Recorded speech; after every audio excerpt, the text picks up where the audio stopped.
if you want to change someone's thinking, teach them to use a new tool, the application of which will change their thinking for them, which in a nutshell is exactly what EOS is all about.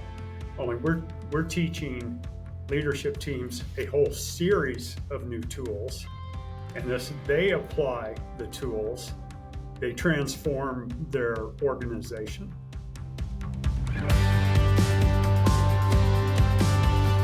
Welcome to Confessions of an Implementer. I'm your host, Ryan Hogan. We share unique stories of EOS implementers and the companies they've transformed to give you a rare glimpse into the successes and challenges of the system in action. Let's jump in. Tom, thank you so much for taking the time. I think this might be the latest podcast that I've produced, but thanks for taking the time today to jump on. Yeah, great to be here and catch up with you again. Yeah, this is going to be fun. When I was looking at your resume and your background and everything else, you started off in sales, it seemed like, and then you got into consulting, and then you got into fragrance. And I can't wait to get into some of the lessons learned and things that you did in fragrance. But how did you get into sales and then eventually EY? What was that journey like? Yeah, I came out of college, undergrad, with an engineering degree and kicked off into the oil industry. And one of the first jobs I had was in sales there, and for a small refinery for about 3 years until they went Chapter 11. And I moved from there in the oil industry from that $30 million company to a $30 billion company, Amoco Oil. So one of the large, Seven Sisters, as they were called. So, and spent 4 or 5 years there back on the engineering side, and went to business school, courtesy of Amoco Oil. And after that, moved into consulting at Ernst & Young, and I quickly gravitated toward their small, medium business practice. So $50 million companies, $100 million companies, and just really realized that that's where I wanted to be. And that was kind of the action that I liked. And then after Ernst & Young, I took that leap and got into entrepreneurial opportunities, typically partnerships, where I would come in as a partner to an existing company, take an equity stake, and try to grow the value of those enterprises. Got it. And what was the attraction to these smaller companies? Because it sounds like you first developed that at Ernst & Young when you started focusing on them. Then you're like, this is my jam. What was it about them? Yeah, it was kind of the more instant impact of decisions you could make, things that you could do, versus the larger organizations, which simply moved more slowly, as they should, as they kind of have to. So I just like the sudden impact of those smaller organizations. Got it. And when you were, and we'll get to the fragrance part here in a second. It sounds like when you left Ernst & Young, you got into a partnership consulting, or a place where you would come in and take some sort of partnership and contribute an enormous amount of value to help grow their organizations. Did you know immediately, once you figured out, hey, I like these smaller organizations because I can make a bigger impact and institute a whole bunch of change and growth. Did you know exactly which category you wanted to be in, or did you use that time to kind of figure out, I love this, I love consumer, I love B2B? How did that come about? No, I was really pretty agnostic about it. So, we always would say widgets. We don't really care what the enterprise does. So the first leap I took was as a partner in a professional services company that was implementing enterprise resource planning, or ERP systems, for manufacturers in the automotive supply chain. But we essentially had a group of experts who could come in and help companies implement that type of software. And I went back into the sales role and business development role when I went to that company, and we grew it from I don't know, a million to about 5 million in revenue. So that was fun. That was rewarding to be able to do that and kind of help the company punch above its weight and go capture a project at a division of GE, right? When we had been heretofore working in relatively small organizations, we kind of got our legs under us and understood how to go in and position the value add we had. And so we started pitching much larger opportunities like GE. And what was that unlock? Because like you started off your career in sales consulting, and then you moved into management consulting, which still might have had a sales edge. You eventually found kind of these smaller organizations, and like, were you developing a certain like not skill set, because like sales and sales management, at least in my view, are two totally different things. Like, did you walk into that organization and because of what you had seen and what you had experienced prior to that, like you knew the systems and the processes that should be put in place? Somewhat. I mean, a lot of that was kind of instinctual. My key move was to go into organizations that basically had little or no sales function whatsoever. So there was nowhere to go but up. I love it. And what was your unlock there? Because you talked about this, and that's amazing growth, by the way. 1 to 5 million. I don't know over what timeline, but that's a 5x growth. Like what whether you plan to do it or not, we won't tell anybody that secret. What was that unlock where it was like we did this or we did that, and that really kind of caused that trajectory? I would say the key thing that we did, the methodology, if you will, was simply listening very intently to the customers and the prospects and the sales cycles, and really kind of positioning in a way that they would help us write our proposal. So we were just listening for the value add that they were looking for, and then figuring out if we could do it and how to communicate that back to them. And is that something like, did you develop a process around that? Like once it started working, was it like, okay, like this is how we're going to train up the staff. We do more listening and we do more note taking, and then we translate that into the sales. Like, did you guys observe that and say, this is it? This is a repeatable process. We're building a playbook. We did, yeah, typically in these different endeavors, maybe 1 to 2 years in, we would kind of start to formalize that a bit, not extensively. We were not writing binders of SOPs on this or anything. But the concept was to really listen and ask questions of the customer and just try to deepen our understanding of what they needed and wanted more effectively than our competitors were doing that. And that, not to bring EOS into the conversation already, but what's interesting about what you just said is like we didn't build a whole bunch of like procedures and processes. We kind of built the high level, and that reminds me of like an EOS process of like, capture the top 20% of everything, and we can go back and figure out the details later.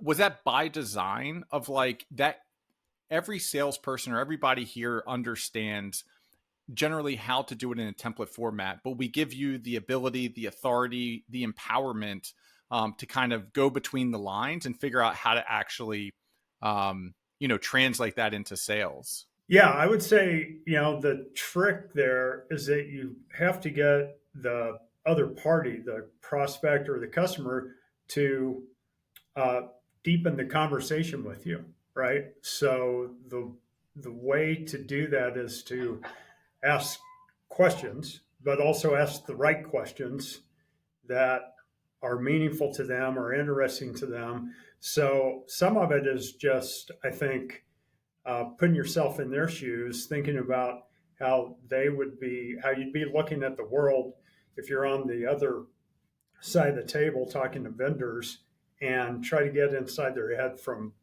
that angle. Okay.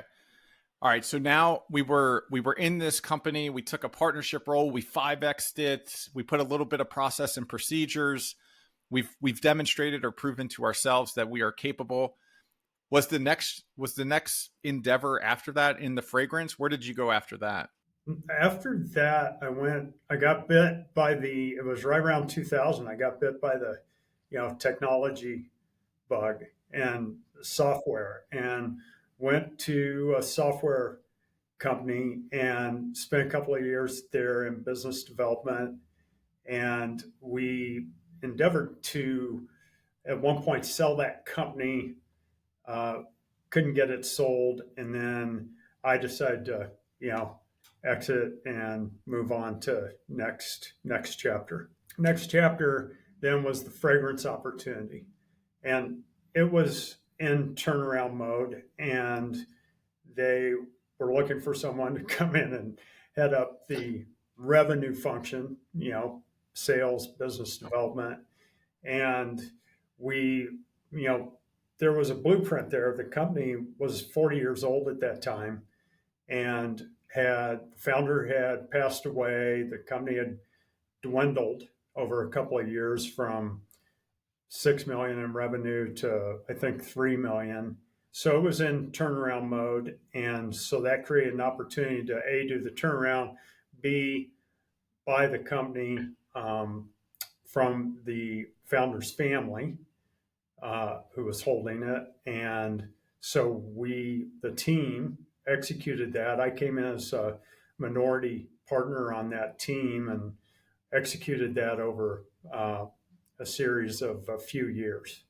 And so that one we ended up growing to 45 million. You said it was owned by the family. How did they find you? And like, what was that process like? So I connected in there through a guy I'd gone to business school with 10 years previously. And he had gone into the company to actually do an acquisition evaluation for another party. The other party decided not to go forward with the acquisition, and my friend decided to pursue it with the owners, because he knew that there was an opportunity there. So he led the turnaround and pulled me in to that turnaround team. Got it. Got it.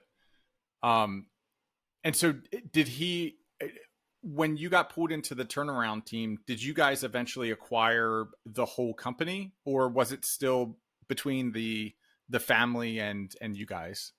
There was some family ownership in there for several years, and I think ultimately the family sold their entire stake, I believe. Yeah. Got it. And so, what position were you hired in at, and then as that developed, because I'd have to look back, but it looked like you took an integrator ish type of role eventually. No, I was always on the revenue function in that business. So, and there was a blueprint, right? This was an existing business, so they had some key assets. They had uh, products of their own, brands of their own, making and trademarking, that they sold into independent retailers, a lot of mom and pop shops, as in thousands of mom and pop shops across the country. Great channel. And secondly, they had proven the ability to do private label design and production for larger retailers. So, such as, apparel specialty retailers, like ultimately we captured the Gap and American Eagle and Urban Outfitters. Um, and so when we got there in turnaround mode, that was, there, the glimmers were there. There were small versions of those retailers that were already in play. And again, we simply, figured out how to go up the food chain and punch above our weight in terms of being able to capture larger accounts like the Gap. And when you think about, so I was doing a little bit of research on this industry, and one of the things that struck me most is you talked about kind of this white label or producing for different retailers, but like Stetson, for instance, which I think is more known for like hats and other things from like a Western standpoint. They have a fragrance line, but they do licensing deals. And so this industry seems to be pretty heavy on white labeling and licensing out brand names. And that's an opportunity that you guys obviously saw. Absolutely. So we got into, so there was, to recite the channels, right? There was our own brands that went into independent retailers. There, we did not invest a lot in branding and marketing there. So those were pretty quiet brands. You wouldn't really know them unless you happened to shop at, at those particular independent retailers. The second one was private label, where we would go to the Gap and we would design, and to their approval, we would design packaging and formulations, and then we would produce, manage the production, and we would hold the inventory and ship it to them as needed from our DC to their DC. And then thirdly, there was licensing, which, yes, there were most of the fragrances that you see in the world today are licensed from, celebrity brand or apparel brand. They're licensed to a fragrance design production shop like we were, and that design production shop takes it to market and invests in all the marketing, branding, etc., to make that fragrance move. And they simply pay a royalty back to the brand. And when you think about, so this is fascinating to me, and what's going to be interesting is like folks that are listening that might have to find value from some of this conversation might already have to be in the consumer space, but a lot of the things that you're talking about right now are reminiscent and remind me of Hunt to Killer. And so we had distribution in Target, Walmart, Barnes and Nobles, and then we had a little bit of specialty, but specialty was kind of a pain in the butt because we used to operate in shipping 6-packs. And so 6-packs of the games, and we would have independent retailers that would order kind of one case at a time. And that's a lot to manage for, let's say 6 times, I don't know, $10 a game. So $60, and doing that on a quarterly basis. So eventually we just went and found a distributor that did mass distribution for 5 to 10,000 small mom and pop game stores. How did you manage? You said you had a whole bunch of kind of smaller stores. How did you guys manage that distribution?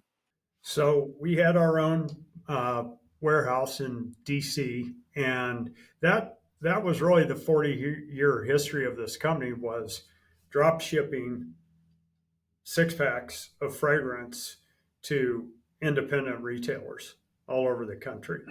So that muscle was, very well developed, and we simply continued to do that. What we really added on was the private label business, and then later some licensing. Got it. And did that company operate on EOS? No, no, if only. It would have been a better, richer story, in my opinion, if we had the structure and the tools to, just be as highly functional as you can possibly be. Just out of curiosity, so you spoke a little bit about the distribution that you had into the retailers, and you said that you guys didn't put a lot of like marketing or advertising behind it. So like you would know the brands if you shopped at these specialty stores, but if you didn't, you might not be aware of the brands. How does that work? Is there like a reliance on the retailer to help promote or put this at eye level? Like how did a product sell at the retail level if you're not doing a whole bunch of promotion? For years and years, there was no promotion whatsoever. The retailers would typically place it near the cash wrap where the customer was going to be paying for merchandise and have their wallet out.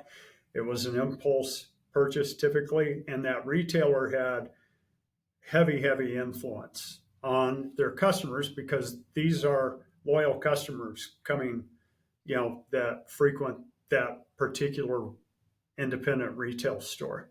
So if you think of a, independent menswear store or the independent Western wear stores that carry cowboy hats and cowboy boots and everything in between for the Western lifestyle, there's a lot of customer loyalty to the store.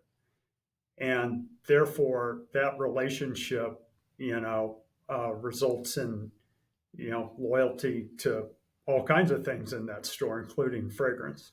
That is it's so fascinating. It's so interesting. Did you lead a team while you were there as you sat on the revenue team? So after I was there for 10 years, and around year 6 or 7, we began to build a team. I mean, we always had customer service reps handling all the independent retailers, but the elephant hunting on the private label side didn't evolve into a team function until year 6 or year 7, and we began to divide and conquer some of the prospecting and door opening versus the actual then cultivating the buyer, and then kind of running the playbook that we ultimately developed, which we called the talent showcase.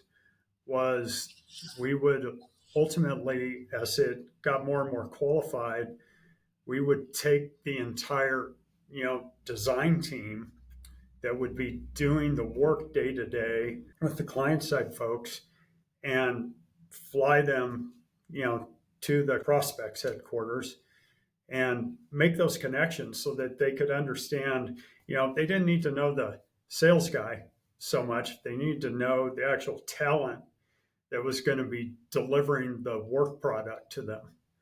So that was a key investment that we made in that sales process that I think differentiated the company from its competitors. I love that. And like talent showcase, it's like the perfect name for it. It's so smart. Would the people that were actually developing this work product that you talk about, was that work product the actual scent? Was it the packaging? Was it all of the above, and just like an overall product manager? Yeah, all of the above, with different experts around the formulation of the scent, other experts on the design and artwork that would go on the packaging, other experts on the packaging itself, the engineering of the cartons and the bottles and the caps. So there was a lot of complexity in there to be managed, that each of those steps taking pretty deep expertise to make it work, and, make it fit, everything fit together, not have leaking bottles, not have malfunctioning sprayers, a lot of quality control that went into that. All right, quick break, friends. Do you find it impossible to hire and retain top sales talent? Or worse, are you paying insane recruiter fees who are all using outdated hiring processes? Yeah, I was too. At Hunt to Killer, we were spending hundreds of thousands on recruiter agency fees. And after I sold that company in 2025, I started Talent Harbor. And the whole vision here was to make sales recruiting accessible to small and medium-sized businesses, because the organizations that can hire and retain world-class people are the ones that ultimately win. Most organizations rely on things like ZipRecruiter or LinkedIn, and they get hundreds, if not thousands, of resumes. But we find that the best salespeople are already perfectly placed somewhere else. And that's why our approach is to go after them. And we do that through a business model called recruiting as a service. We do not charge commissions. We do not have success fees. We don't have contracts. We don't have long-term engagements. And we become an extension of your team as expert sales recruiters. If you're tired of the same old recruiters and want to actually grow your sales team, check us out at talentharbor.com. That's Talent Harbor, TALENTHARBOR.com. Let's get your next sales superstar hired. When you formulate a scent, how does that work? Is it a whole bunch of people in white overcoats and putting little droplets of things into a bottle? So yeah, those folks, typically PhDs, were up in the supply chain for us. So those are called fragrance houses, and they have the labs and the decades or centuries of research that around every nuance of every scent you can imagine, and counting, because they continue to, you know, discover and come up and synthesize new scents all the time. How does that IP work? Like, or when a fragrance house is formulating a scent, are they doing it as a uh, like, do they retain the intellectual property of that smell, or is that part of the engagement, and like the smell that they develop that you actually choose is transferred to you guys? It's typically a trade secret, which means it's not legally protected. It is simply kept secret, secret as possible. So if someone endeavors to, you know, reverse engineer the how Chanel #5 smells, they are free to go do that. They're not free to call it Chanel #5 because that's a trademarked piece of intellectual property. But they're free to reverse engineer that scent as closely as they can, and then name it whatever, put it under any other trademark they care to use. That's so interesting. That reminds me of the trips that I used to take to Thailand with the Navy, and I would buy the scents, and they would smell nothing like the Armanis of the U.S. But that's interesting that it's trade secret and not protected IP. When you go through an engagement like this with a fragrance house, do you then order all of your scents from the fragrance house, and you bring the scent in from the fragrance house, and you bring the packaging in from wherever, and you bring the bottles in from another place, and then put it all together? Yeah, yeah. And so typically, you know, a company like ours would have a fragrance expert who is working with the not necessarily a PhD, but a highly trained, highly talented person at our company, who then is kind of interfacing with the PhDs at one of the big fragrance houses, um, to determine what we're going to present to the customer, and what that customer, and then, you know, give that customer three very safe choices to choose from. We think they're all winners.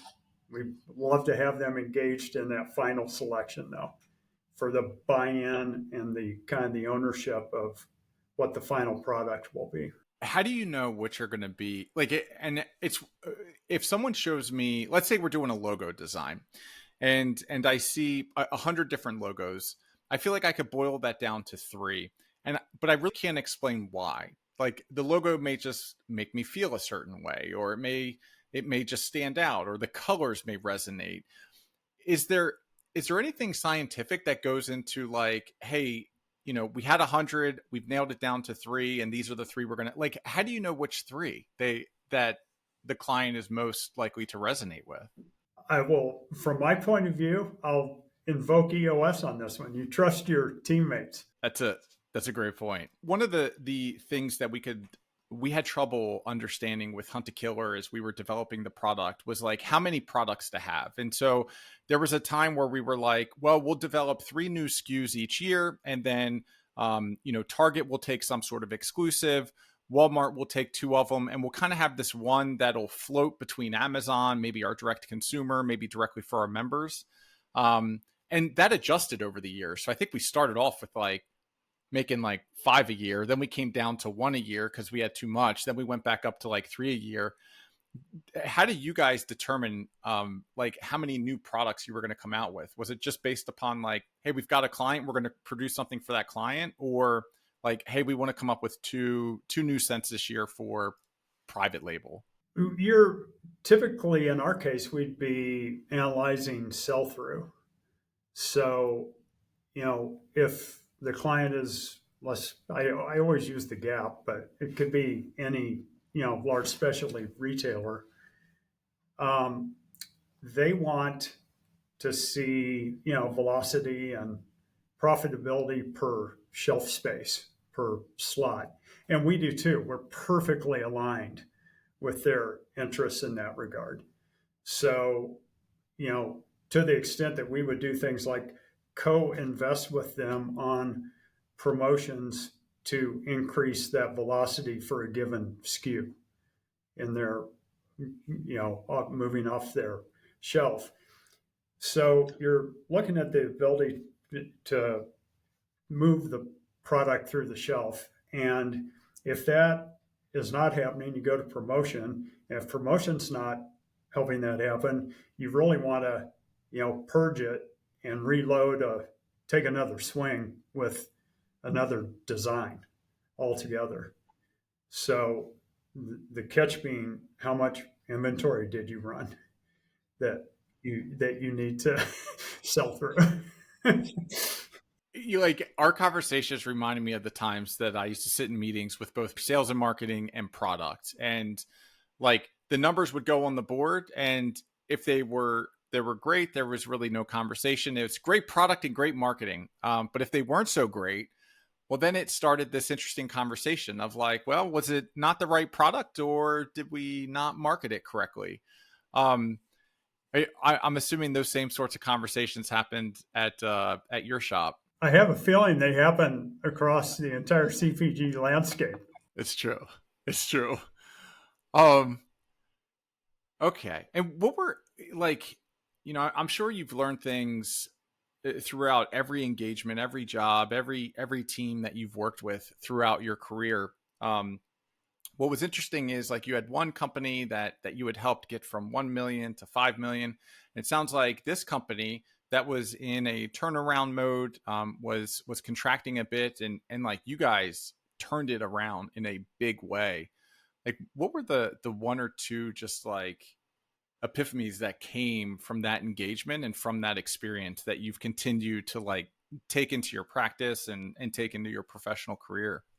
I think in both those instances, one of the fundamentals was defining, what people are going to be accountable for, and then empowering them to go do that thing, and trusting them to do it, and always being transparent about how well did we get it done, right? Where can we improve?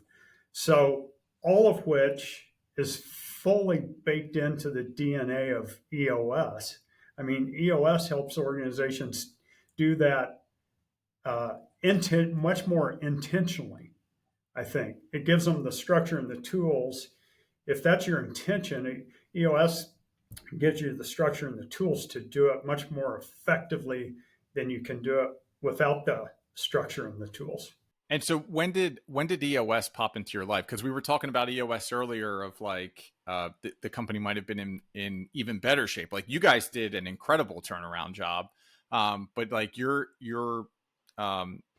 hypothesis on it would have been that much better with EOS. When did you discover EOS? So about 2 or 3 years after I sold my share in the fragrance company back to the other partners, I was with a company in the professional services space, and I come in to help the founder stabilize the company, develop a revenue model, and tell this story all the time. The founder famously said to me, "Look, I'm fairly ADD. I know I'm very hard on the team. I've got way too much ideation. I'm giving everybody whiplash around here. It's not really fair to the team. I don't want to burn people out, and it's somewhat counterproductive. So we need to find a better way to harness her founder's energy and ideation.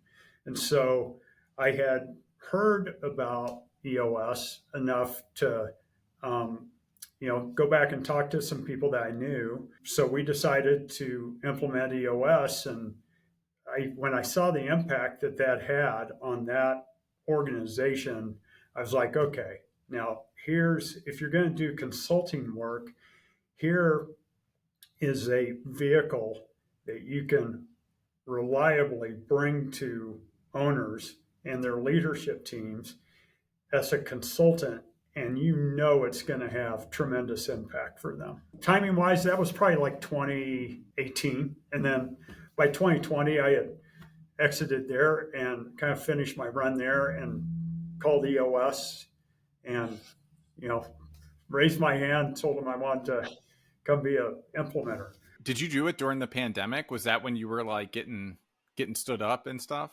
Yeah. I came out in third quarter of 2020. So the timing, should have my head examined for timing it that way.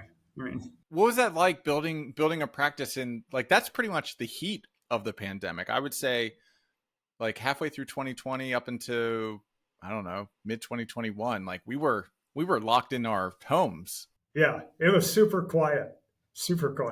What do you think of BD? Is that just like, are you tapping your network and going back to people that you've talked to in the past and have built relationships with? Yeah. And my first client was somebody I had known for 20 years, so that was kind of the type of relationship it took at that particular time, at least in my case, because you're hanging a brand new shingle out, and you're trying to also rebrand yourself from people thought of me as a fragrance guy, not an organizational development, organizational change consultant. So that was you have to make as hard of a rebrand as you can, so people get that and understand that you're doing something different now. So people I'd known long enough to be able to have that conversation with, understood that. Has it been as rewarding as you thought it would be? Yeah, it's been more rewarding actually than I thought it would be, to be honest with you, because there's, I'll speak for myself. I think I probably speak for a lot of EOS implementers on this as well, but I'm always looking for what I call the point of transformation, which happens on a few different levels in the organization. But first and foremost, it's with the leadership team, where, somebody on that leadership team, a few months in, typically, totally unprompted, says, wow, this has just totally changed how we think and communicate around here. It's really quite amazing. And so that's when you've kind of hit the mark with all the EOS stuff. I always trace this back to, there was a futurist named Buckminster Fuller. Have you ever heard of Buckminster Fuller?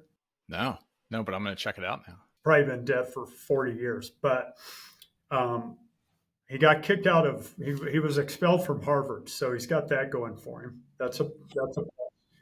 And he, one of my favorite expressions of his was, if you want to change someone's thinking, teach them to use a new tool, the application of which will change their thinking for them, which in a nutshell is exactly what EOS is all about.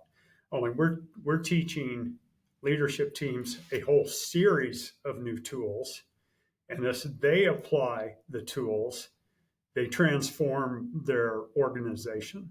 So remember, the EOS implementer is teaching them the tools, coaching them on the tools, facilitating sticky issues that they may encounter along the way, but they have to apply the tools in order to drive the change into the organization.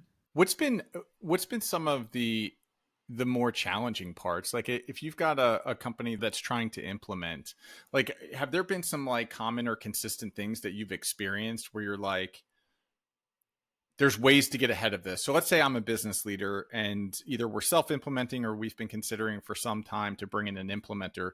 Like, what are some things that I should be thinking about that you see day in and day out that would like better prepare an organization to run on this journey? For self-implementers in particular, I think a really healthy thing they can do is go take the organizational checkup at eosworldwide.com. Take a free 20-question, survey, and not just the founder though, and not necessarily just the leadership team. Have everybody in the organization take that survey. The app will consolidate all the results and give you a reality check on how strong your organization is and the various key components of EOS. And I think that will be eye-opening for a lot of folks that are self-implementing. I just worked with a self-implementer a few weeks ago, and they've been self-implementing for, I think, about a year and a half. Diligent, smart team, diligent team. And we spent a day together really just doing a checkup and a tune-up on the tools. And, there were they just had some misinterpretations of how to apply some of the tools. And as soon as we talked through it and they applied the tool correctly, it was a total game changer. For example, they had not interpreted the target market element of the marketing strategy correctly. So we redid that in 30 minutes, and the founder was like, "Wow, that is going to be a game changer for us." Wow. What I'd love to hone in on that a little bit more, because we even made that mistake, and not at Hunt to Killer. We had Margaret Dixon. She's out in your neck of the woods, and she's an incredible human being. She was our implementer at Hunt to Killer. We're self-implementing now at Talent Harbor, and we developed what we thought was our target market, and we ran it by Bill Huter, and he was like, "This is not a target market. Like, we need to redo this." What are some like of those key elements that you need to see to say they know who their target market is? So one of the key things is that sometimes clients misinterpret that. They think the target market is somehow exclusionary.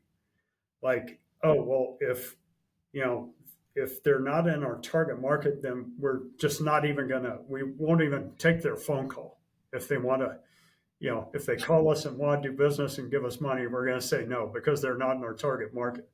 That is not the concept. The concept is define the target market that you are willing to go spend resources, time, money, to find and capture. It does not exclude you from doing business with non-target market entities, but that's optional and opportunistic, right? The target market is about who you really want to go seek and capture into your client base. That's it was so interesting. We generally focus on businesses that are operating on some sort of business operating system, EOS. There's a couple others out there, and there's a reason for that. Like, one, we understand like how to communicate in these terms. We run on one, and two, they're better clients because they already understand why they exist inside of this economy. Generally, they understand who they are and what behaviors drive the organization in the right direction. And I think people often forget that these are essential ingredients that you need to go find other human beings to join your venture. Like, you need to know why you exist and the behaviors and attributes and values and all these other things. unless you're going to bring the wrong person inside of the organization. But we've started to have clients that aren't running on business operating systems come through, and Bill called them bluebirds, and he was like, listen, you take the bluebirds. He's like, that's not what the target market's about. It's exactly what you just said. Target market's about where you're going to spend your time, energy, resources. But like, you take bluebirds all day long and you help them, do their thing. So anyhow, that resonated deeply. Yeah. So yeah, talent harbor's an interesting case in itself, right? To drill down on a bit. We talk about attract or repel in terms of the right people for the organization, the right people to join the tribe in the first place. And I get the sense that that's a specialty that you guys are bringing to the marketplace to help companies more effectively attract the right people, repel the wrong people. And we almost do it for them. We like to think of ourselves as like autopilot for organizations that are looking to do that exact thing. And that was really the whole premise. So I ran a company called Hunt to Killer, and during that 7-month journey that we were putting it up for sale last July, I had a mentor come to me and they were like, hey, go pick one line item off your P&L and go do that for a while, because you're not going to be able to sit still. And for me, that was people, like the investment in people and the development and coaching and mentoring. But we had this one line item called recruiting, and it was like $700,000. And like, I don't think they recruited for culture. And sure, like we got some great candidates, but it just didn't seem like a good model. It seemed like an industry that was archaic and in desperate need of innovation and kind of big thinking, big ideas. And we launched Talent Harbor, and our core product is RAS, which is recruiting as a service. And we do exactly what you just said, which is we plug into an organization, we understand their core values, we understand where they're going, we understand their vision, their mission, or their purpose in their niche. And we help them go and find amazing candidates. But I agree with you. And the thing that we used to get wrong, that I think a lot of organizations get wrong, is the requirements that you're looking for, requirements that might be experience, expertise, all these different things that are kind of like hard coded. That's half the battle. And we only got hiring right half the time at Hunt to Killer until we got smart with it, because the other half of the battle is, do they align or do they share the core values of the organization? And that's half of our interview process. So anyhow, long-winded. I think I just got us on a tangent there, but you're absolutely right. Well, I'll tell you, I like 10 years ago, 15 years ago, you could not have found a bigger skeptic about that concept than Tom Tompkins. I was a resume driven, kind of a guy. And since then, and this is something that I've really learned via EOS and via the client cycles with EOS, is that that's real. The culture is real, and the core values are the filter to the culture match. Yeah, that's not make believe. So clients that see that and adopt that reduce their turnover. I don't know what the cost of a mishire is. The last study I saw was like $200,000 or something per employee that you're going to churn out in 6 to 12 months because you didn't bother to cross-check core values on the way in. Listen, we are speaking each other's language now. It's so funny you just brought up that statistic, because we do a monthly workshop, and the workshop's called Hiring for Culture Fit. And so it's all about the interview and the process. And we share templates as a part of this that they can implement into their own systems. And we actually have a question. That's the first question that we ask the attendees is, how much do you think the wrong hire cost your organization? And I always lead off with something like, I read last week, and it wasn't last week now, it was 3 months ago now, but I read that like the cost of a bad hire was $60,000. And like, that's not true. And I think what organizations get trapped into all too often is this notion of like, this is the amount of money that came out of my bank account and went into their bank account. Therefore, that's the $60,000 loss or the $200,000 loss. They don't look at the degradation to culture. They don't look at the missed opportunities. They don't look at the wrong decisions. Like, those things we're talking millions can be the potential impact of the bad hire. So I'm in your camp now. Yeah, every bad hire comes with a blast radius, right? So Oh, that's good. there's your real number. And that may vary. If they're customer facing, that could be a really big blast radius. That's Tom, I'm stealing that now, by the way. So I'm taking blast radius because I love that. All right, I don't want to take up too much. I realize which time zone you're in and where people are in the East Coast, and so just some like closing questions for you. The first is, what do you look for in a client? It's just the openness to adopt new ideas. The biggest barrier that I see is in leadership teams is when people have an ego block about adopting a simple set of tools. And I get it. They're not going to trust. They're going to be skeptical until they see the tools in application and see the change and the impact that they have. So, but they just have to trust the process long enough to be able to see that first proof of concept, and then they really buy in, right? So, but when the biggest issue I see is when key leaders, especially founders, don't really buy in. They're kind of dabbling or think this will be nice to have, or some nice window dressing that'll keep the leadership team busy. And when they don't really buy in, it just kind of sabotages the whole project. So that's what I'm always looking for. And like I said, 10 years ago, no one would have been more skeptical than myself about doing this type of work. So I know the type when I see it. Yes.